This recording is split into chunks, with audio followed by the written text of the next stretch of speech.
অনা অসমীয়াজনে গম পায় আৰু ভেটাৰ গুজ দিলীপ শইকীয়াই কিন্তু গম নাপায়। সকলোকে অন্য এটা ভিডিঅ'লৈ স্বাগতম জনাইছোঁ। আপোনালোকে গম পাই আছে গুৱাহাটীত এতিয়া উত্তপ্ত পৰিস্থিতি চেৰাপভাটি, আৰু সেই চেৰাপভাটিৰ পৰা এটাই আশা কৰোঁ যাতে অন্যলৈ বিয়পি নপৰে। আৰু যি বিহাৰীৰ ভয়ত আমাৰ বিহাৰ পাৰ হ'বলৈ ভয় লাগে, সেই বিহাৰীৰে কি কৰিছে, এজন সাংবাদিকক মাৰধৰ কৰিছে।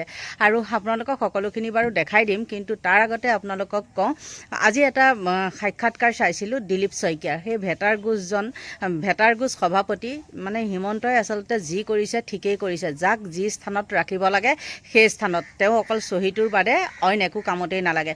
আৰু সেইজনক প্ৰশ্ন কৰোঁতে কৈছে কি তেওঁ গম নাপায়, কিন্তু সেই কেনেবাকৈ ছ'চিয়েল মিডিয়াত তেওঁ দেখিছে সেইখন হুলস্থুল হৈ থকা, তাৰ বাহিৰে কিন্তু তেওঁ গম নাপায়। কিন্তু বিজয় গুপ্তা যিজনক আমি বিহাৰী বুলি কৈ পেলাই কৰিছোঁ, তেওঁ যিয়েই নহওক এষাৰ কথা কৈছে, এইজনতকৈ তেওঁ উন্নত কথা কৈছে। মাত নুফুটিব পাৰে, কথা স্পষ্ট নহ'ব পাৰে, কিন্তু তেওঁ কি কৰিছে কথাখিনি তেওঁ দুখ প্ৰকাশ কৰিছে যে এইটো কোনে অসমীয়া গৌবেগ দিছে তাক আমি বিচাৰ কৰিম। সেইটো কৈছে যে সেইটোৱে বহুতখিনি বুলি ভাবিছোঁ। কিন্তু এই ভেটাৰ গুজজনে আকৌ উল্টা পুল্টা কথা, মতে কি এইবিলাক উচতনিমূলক কাম, কিবা কাম, মুঠতে এওঁলোকে ৰাজনীতিকৰণ কৰে। কথাটো হ'ল সেইটোৱে, সাতে পাঁচেও 12, পাঁচে সাতেও 12, এওঁলোকৰ হ'ল ৰাজনীতিকৰণ। গতিকে বন্ধু বান্ধৱীসকল, মই ইমান দীঘল কৰি গৈ নাথাকোঁ, আপোনালোকক মই সৰু ভিডিঅ' ক্লিপ দুটা দেখাইছোঁ। আপোনালোকে কি বুজি চাওক। আৰু কিন্তু অসমৰ ভৱিষ্যত একদম এতিয়া বহুত বেয়া ফালে গৈ আছে। বিশেষকৈ মদ ভাং ড্ৰাগছে কি কৰিছে, উঠি অহা যুৱচাম শেষ। আৰু সেই মদ ভাং গাঞ্জা এইবিলাকৰ কাৰণেই আজি বিহাৰী আৰু আমাৰ মাজত হৈছে হুলস্থুল। আৰু জিতেন্দ্ৰ হালৈ, সেই জিতেন্দ্ৰ হালৈয়ে আচলতে এইখিনি কৰি আছিলে। য'ত বেয়া কাম যিয়ে নহওক, তেওঁ প্ৰশাসনক চাগে নোকোৱাকৈ থকা নাই। আৰু ওচৰ চুবুৰীয়া মানুহেও হওক বা যাৰ সন্তান বিপথে পৰিচালিত হৈছে, সেই মহিলাসকলে তেওঁ নিজে এটা দিছে, সাক্ষাৎকাৰ দিছে, তেওঁক অৱগত কৰিছে, আৰু সেইকাৰণেহে তেওঁ সেইখিনি পদক্ষেপ লৈছে। বন্ধু বান্ধৱীসকল, চাওক আপোনালোকে এই ভিডিঅ'টো। বা আপোনালোকৰ সংবাদ মাধ্যমত শুনিছোঁ বা বক্তব্যবিলাকো আমি দেখিছোঁ। মই ভাবোঁ যে এইবিলাক অসমখনক অস্থিৰ কৰা যি এটা গতিৰে ৰাজ্যখন আগবাঢ়িবৰ কাৰণে এতিয়া এটা সম্পূৰ্ণ যোজা দ্বিতীয়টো কাৰ্যকালত মুখ্যমন্ত্ৰী ডাঙৰীয়া নেতৃত্বত আৰম্ভ হৈছে। এই সময়তে এই ধৰণৰ কিছুমান কথা বতৰাই যাতে অসমখনত আমাৰ যিসকল লোক আছে তাৰ মাজত যাতে ক'ৰবাত অশান্তি অস্থিৰ পৰিৱেশ সৃষ্টি কৰিব পাৰে, এনেকুৱা এটা পৰিস্থিতি কৰাৰ কাৰণে এচাম লোকে সদায় তৎপৰ থাকে। চৰকাৰে এই বিষয়টো নিশ্চয় গুৰুত্ব সহকাৰে লৈছে বা ল'ব।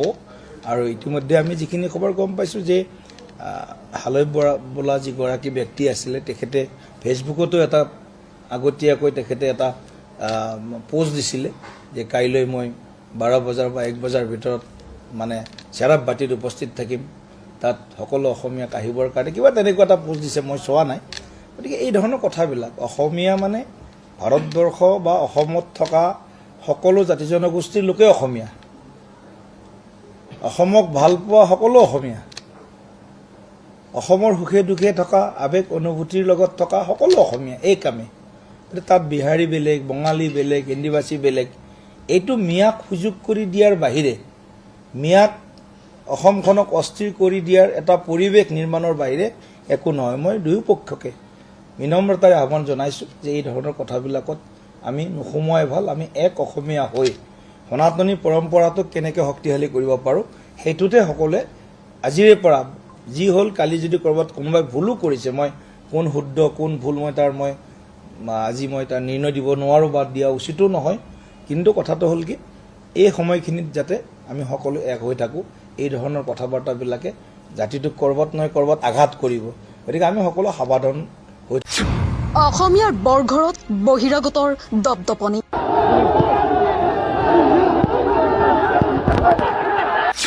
কাৰ্বি আংলঙৰ পাছত গুৱাহাটীতো শুনা গ'ল অসমীয়া গৌবেগ ধ্বনি।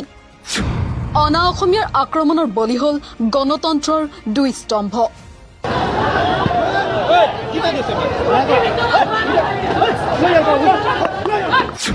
এলেকাটোত ভাং আৰু ড্ৰাগছৰ ৰমৰমীয়া বেহা উন্মোচন কৰিবলৈ যোৱা সাংবাদিক হৃদয় আহমেদ আৰু প্ৰতিবাদকাৰী জিতেন্দ্ৰ হালৈ গুৰুলা গুৰুল প্ৰহাৰ অনা অসমীয়াৰ অতপালিৰ পৰা হাত সাৰিব নোৱাৰিলে খোদ আৰক্ষীয়েও নিষ্পালি দি হৈ আছে মধ্য গুৱাহাটীৰ বিজেপি বিধায়ক বিজয় কুমাৰ গুপ্তা দেওবাৰে গুৱাহাটীৰ আৰ্যনগৰৰ চাৰাবভাটিত দুপৰীয়া প্ৰায় 1 বজাত সংঘটিত হৈছিল এক অতি লজ্জাজনক ঘটনা য'ত জিতেন্দ্ৰ হালৈ নামৰ এগৰাকী ব্যক্তিয়ে এলেকাটোত বহুদিনৰ পৰা মুকলিকৈ চলি অহা ভাং আৰু ড্ৰাগছৰ ৰমৰমীয়া বেহাৰ বিৰুদ্ধে সৰব হৈ পিপলছ নৰ্থ ইষ্ট নামৰ এটি নিউজ পৰ্টেলৰ এগৰাকী সাংবাদিকক এই বাতৰি পৰিৱেশন কৰিবলৈ মাতে আৰু সেই অনুৰোধ মৰ্মেই সাংবাদিকগৰাকীয়ে ব্যক্তিগৰাকীৰ পৰা এলেকাটোত বহুদিনৰ পৰা চলি অহা ড্ৰাগছ আৰু ভাঙৰ অবৈধ বেহাক লৈ ভাষ্য গ্ৰহণ কৰি থকাৰ সময়তে একাংশ উদণ্ড যুৱকৰ দলে শ্লোগান দিবলৈ আৰম্ভ কৰে এই শ্লোগানত শুনিবলৈ পোৱা যায় অসমীয়া গৌবেকৰ ধ্বনি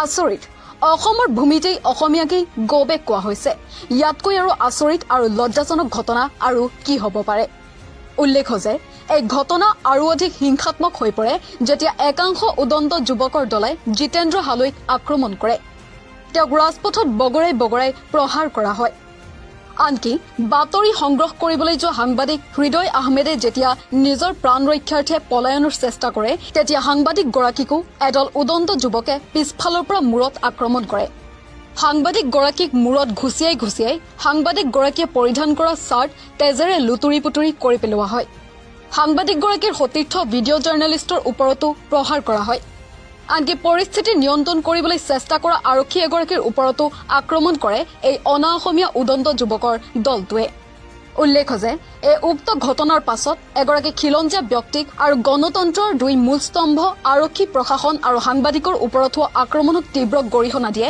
ৰাজ্যৰ বিভিন্ন দল সংগঠনে এই ঘটনাক তীব্ৰ ভাষাৰে গৰিহণা দিয়ে আছুৰ সভাপতি উৎপল শৰ্মা আজিৰ কথাটোত জাতীয় দল সংগঠনসমূহে ইয়াৰ প্ৰতিক্ৰিয়া প্ৰকাশ কৰিছে প্ৰতিবাদ হৈছে সদৌ গুৱাহাটী ছাত্ৰ সন্থাই কামৰূপৰ আয়ুক্ত পুলিচ কমিশ্যনাৰক স্মাৰক পত্ৰ দিছে আৰ্যনগৰত প্ৰতিবাদ হৈছে কিন্তু জাতীয় দল সংগঠনসমূহতকৈ বেছি এই প্ৰশ্নকেইটাৰ উত্তৰ দিব লাগে চৰকাৰখনে অসমৰ মানুহে এমাহ পাৰ হোৱা নাই 102খন আসন দি NDA শাসনলৈ আনিছে হিমন্ত বিশ্ব শৰ্মাই উত্তৰ দিয়া উচিত যে 102খন আসন কি বিহাৰীৰ ওচৰত পিঠি পাতি দিবৰ কাৰণে অসমীয়া মানুহে দিছিল নেকি সেই সমষ্টিটোৰ যিগৰাকী বিধায়ক বিজয় গুপ্তা তেখেতে নিৰ্বাচনৰ আগত খুব মানুহৰ আগত কৈ আছিল তেওঁ খিলাঞ্জীয়া তেওঁ অসমীয়া তেওঁ কিমান খিলাঞ্জীয়া এতিয়া প্ৰমাণ কৰাৰ সময় কালি সেই ঘটনাটোত তেওঁ উদ্বিগ্নতা প্ৰকাশ কৰা এই মুহূৰ্তলৈকে দেখা নাই এটা সামাজিক মাধ্যমত তেওঁৰ পোষ্ট দেখা নাই অসম জাতীয় পৰিষদৰ সভাপতি লুৰিণজ্যোতি গগৈ ৰাইজৰ দলৰ উপদলপতি বেদান্ত লস্কৰ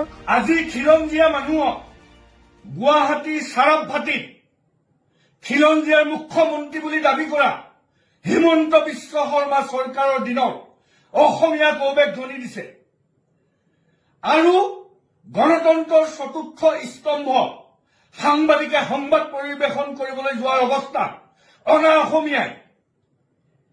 অসমীয়াই সাংবাদিকক গুলকৈ পিটন দি মূৰ ফাটাই দিছে এতিয়া মই হিমন্তক সুধিব খুজিছো হিমন্ত বিশ্ব শৰ্মা আপুনি খিলঞ্জীয়াৰ মুখ্যমন্ত্ৰী বুলি দাবী কৰে আৰু আপুনি মিয়া বুলি মুছলমান মানুহ দেখিলে অভিযোগত বা অপৰাধত জড়িত মানুহক আপুনি গুলিয়াই আজি আপোনালৈ আমাৰ প্ৰশ্ন যিসকল দুৰ্বৃত্তই যিসকল অপৰাধীয়ে গণতন্ত্ৰৰ চতুৰ্থ স্তম্ভ সাংবাদিকৰ ওপৰত যি আক্ৰমণ কৰিলে অসমীয়া গৌবেক ধ্বনি দিলে সেইসকলৰ ওপৰত আপুনি এনকাউণ্টাৰ কৰিবনে অসম কৃষক মুক্তি সংগ্ৰাম সমিতিৰ সাধাৰণ সম্পাদক বিদ্যুৎ শইকীয়া ৰাজধানী গুৱাহাটীৰ মাজমজিয়াত দিন দুপৰতে এজন অসমীয়া যুৱকক পৰ্টেলৰ সাংবাদিকক বিহাৰী আক্ৰমণ কৰিছে এই গোটেই ঘটনাবিলাক আচলতে বিজেপিৰ পৃষ্ঠপোষকতাতে সংঘটিত হৈ আছে আৰু এই ঘটনাবিলাকে এটা ভয়াৱহ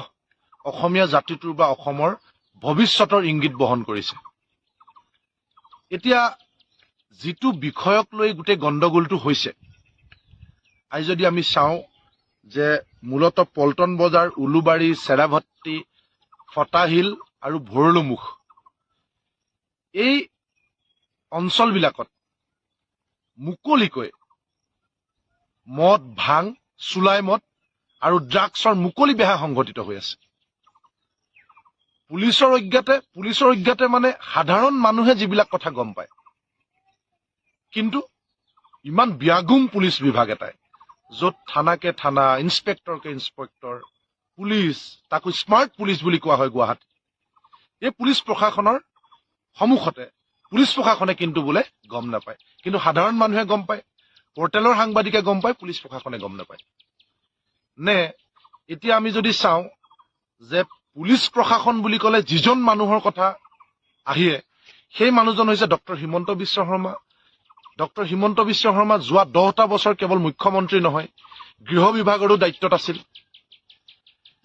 আচলতে তেখেতৰ জ্ঞাতে পুলিচ প্ৰশাসনৰ জৰিয়তে এই মদ, ভাং, ড্ৰাগছৰ বেপাৰৰ ধন তাৰ অংশ মুখ্যমন্ত্ৰী ডাঙৰীয়াই লাভ কৰে নেকি? অসমীয়া যুৱ মঞ্চৰ আগাছ শইকীয়া,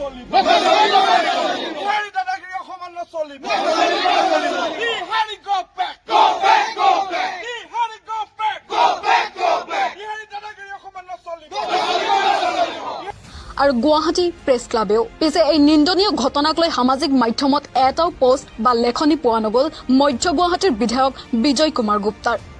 তদুপৰি ভুক্তভোগী সাংবাদিকগৰাকীয়ে গোচৰ ৰুজু কৰাৰ পাছতো এতিয়ালৈকেও কোনো এগৰাকী আক্ৰমণকাৰীক গ্ৰেপ্তাৰ কৰিবলৈ সক্ষম হোৱা নাই গুৱাহাটীৰ আৰক্ষী প্ৰশাসনে।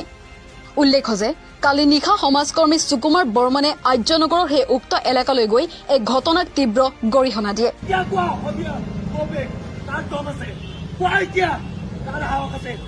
সকলোকে কৈছো, যোনে আমাৰ মানুহক মাৰিছে কিন্তু এটা কুমাৰ কিন্তু হিচাপ লোৱা হ'ব। এই কথাটো যদি নাজানে, কোনো নাজানে অসমীয়া গগৈক দি দিলে ইয়াতে। তোমালোকে দেখিছিলা নেকি? আছিলা দিনত? ইয়াতে দিনত আছিলা নেকি? কাম কৰা মানুহ আচ্ছা, অসমীয়া গৌবেক কোনে দিলে? আছামি গৌবেক বুলি কৈছে গম নাপায়। গুণ্ডাবি ঠিক হৈ যাব। নতুন গুণ্ডা ওলাইছে ইয়াতে। চাওক, অতিকৈ দুৰ্ভাগ্যজনক কথা। এইখন অসমত আমাৰ স্পষ্ট কথা, থলুৱা খিলঞ্জীয়া মানুহৰ দপদপনি থাকিব লাগিব। এইখন অসমত থলুৱা খিলঞ্জীয়া মানুহৰ প্ৰভুত্ব বিস্তাৰ হ'ব লাগিব। এইখন অসমত কোনোবা বহিৰাগতই যদি অসমীয়া গৌবেক দিয়ে, অসম গৌবেক দিয়ে, এই কথাটো আমি কিন্তু কোনো কাৰণতে মানি ল'ব নোৱাৰোঁ। এই যি ঘটনাটো, এই ঘটনাৰ মূল কেন্দ্ৰবিন্দু হ'ল আপোনাৰ পিছফালে থকা এই দোকানখন, য'ত নিচাজাতীয় দ্ৰব্য তেওঁলোকে আজি বহুত বছৰ ধৰি তেওঁলোকে বিক্ৰী কৰি আপোনাৰ ঠিক। আমি কিন্তু হাতত আৰু বিক্ৰী ৰখা নাই, আছে হেংদাং লোৱা নাই, ল'লে হেংদাং ৰক্ষা নাই। ঠিক আজি ইয়াৰ